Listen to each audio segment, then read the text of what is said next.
Steak, a Southern Saturday night tradition. Stay with us while we perfect the technique of putting flame to a great piece of meat. Hi folks, I'm Fred Thompson. I'm going to take you on a culinary tour of what's cooking in the Carolinas and beyond. Welcome to Carolina Cooks. Fresh food, healthy eating, modern technique, from the Appalachian Mountains to the Low Country. Join me as we bring your family back to the table. Get your grill hot, because today we're doing a porterhouse steak with compound butter, grilled asparagus with a romesco sauce, a really funky romaine salad with a fabulous blue cheese dressing. Now let's start with the steak. First thing about a great steak dinner is buying the meat. So you need to make your butcher your very, very best friend. That's why I'm over here in Durham, North Carolina at Rose's Meat Market and Sweet Shop, and I'm gonna get Justin to cut us a wonderful, wonderful steak for our outing. What's artisanal butchery? Take a look at this here. He buys sustainable pork, beef, lamb, breaks it down, and uses the whole animal. So let's go watch him cut a steak. Look at that beautiful piece of meat.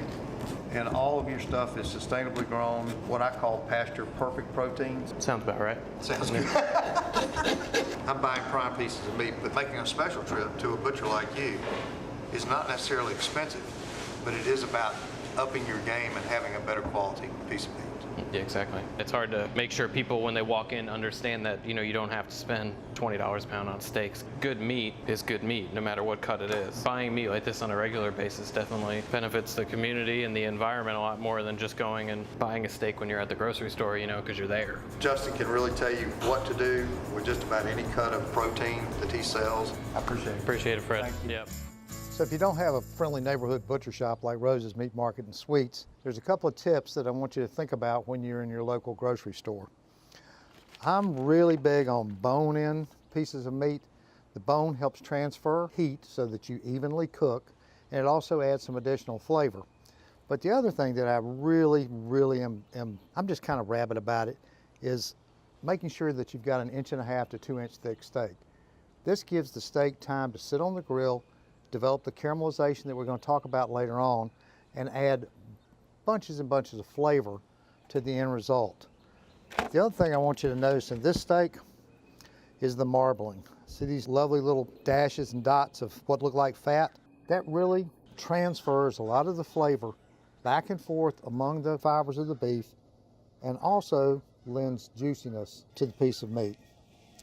Now, one major thing that you need to think about is getting these steaks out of the refrigerator at least an hour to an hour and a half, or up to 2 hours before you're going to cook them. If you put a cold steak on a hot grill, it goes yeek, and it does not like that, and it sears it and it starts making it tough. So we want them to come to room temperature so there's a balance of temperatures between the beef and the grill. The other thing you want to do is pat your steaks dry, because the moisture that's come out of the steak while it's been sitting there retards the caramelization. Once we've patted them dry, I'm going to do something that sounds a little counterproductive.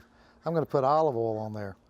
Now, you go, Fred, wait a minute, you just told me to get the steak dry, and now you're putting olive oil on there. Isn't that a liquid? Yes, but it's also a liquid that transfers heat. And that's kind of what we want to happen when we first put this on the grill, is get a good heat transfer. We get really good caramelization happening. Oh, I really haven't told you what caramelization is it? Caramelization is the sort of the burning of the natural sugars that are in the beef. That, my friends, is flavor. That's that crust that you get on a great steakhouse steak. So we're going to generate that here tonight. So I'm very much a purist when it comes to seasoning steaks. Kosher salt. And I get a lot of questions as why is my hand way up here? I get better even distribution of the salt. It doesn't all go into one spot. So feel free to look like a chef and throw that salt down from above. If you do not have a pepper mill, please get one. Cracked fresh black pepper is just a beautiful thing. It's something that you really want to have. A lot of flavor from the freshness as those little peppercorns are popped.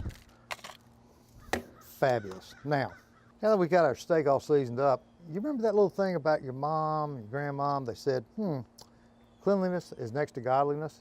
And you thought they were talking about cleaning your ears. No, they were talking about your grill. A clean grill is a happy place to be. Now, I do it kind of a simple way. I crank it up, let it get good and hot. so that it sort of helps burn off some of the carbon that was left there from the last go around. A good stiff brush takes care of it. And you can also do something like there's a lot of high temperature grill sprays nowadays that you can just lightly do that. Do not do this. And don't call me if you do that. So let's get them on. Hear that sizzle? You gotta have that sizzle. We're gonna let them do their thing for a few minutes. We come back, we're gonna finish these steaks and give you a few more tips.